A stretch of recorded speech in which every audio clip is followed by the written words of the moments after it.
Gold కేసుల సమీక్షకు మంత్రివర్గం ఉపసంఘం. అగ్రిగోల్డ్ కుంభకోణం కేసులను సమీక్షించేందుకు ప్రభుత్వం మంత్రివర్గ ఉపసంఘాన్ని ఏర్పాటు చేసింది. మంత్రులు వంగలపూడి అనిత, నాదెండ్ల మనోహర్, పయ్యావుల కేశవ్, సత్యకుమార్ యాదవ్, అనగాని సత్యప్రసాద్లతో అందులో సభ్యులుగా ఉన్నారు.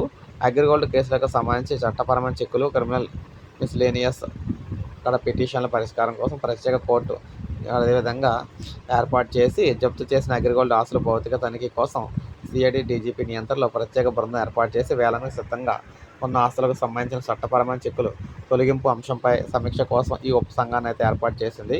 ఈ మేరకు ప్రభుత్వ ప్రధాన కార్యదర్శి జి సాయిప్రసాద్ ఉత్తర్వులు జారీ చేశారు. జప్తు చేసిన అగ్రిగోల్డ్ ఆస్తుల భౌతిక తనిఖీ, కోర్టు పర్యవేక్షణ, చట్టపరమైన అడ్డంకులను పరిష్కరించేందుకు అయితే ఈ సిద్ధం చేస్తారు. జప్తు ప్రక్రియ ఖరారైన ఆస్తుల వేలాన్ని సమీక్షించి రెవెన్యూ, రిజిస్ట్రేషన్, అటవీ శాఖ అధికారులతో సమన్వయం చేసుకుంటారు.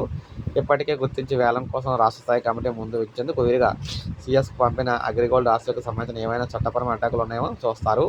అగ్రిగోల్డ్ బాధితులకు గ్రాంట్ ఇన్ ఎయిడ్ కింద ప్రభుత్వం గతంలో చెల్లించిన దాదాపు 900 కోట్లను ఆస్తులు వేలం ద్వారా రాబట్టేందుకు అనుసరించాల్సిన చర్యలు తీసుకుంటారు.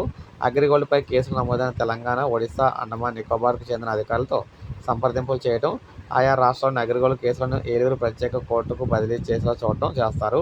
జప్తు జరిగిన ఖరారైన అగ్రిగోల్డ్ ఆస్తుల వేలం కోసం రాష్ట్ర, జిల్లా స్థాయి కమిటీల ఏర్పాటు విషయంపై తెలంగాణ, కర్ణాటక, తమిళనాడు, ఒడిశా రాష్ట్రాల ప్రభుత్వం సంప్రదింపులు చేస్తారు. వివిధ రాష్ట్రాలకు చెందిన బాధిత డిపాజిటర్లకు వేలం సొమ్మును సమానంగా పంపిణీ చేయడానికి కార్యాచరణ ప్రణాళిక సిద్ధం చేస్తారు. సో చూసారు కదా, అగ్రిగోల్డ్ ద్వారా ఎవరైతే నష్టపోయే వారందరికీ కూడా డబ్బులు చెల్లించింది ప్రభుత్వ రంగంలోకి అయితే దిగిందనమాట.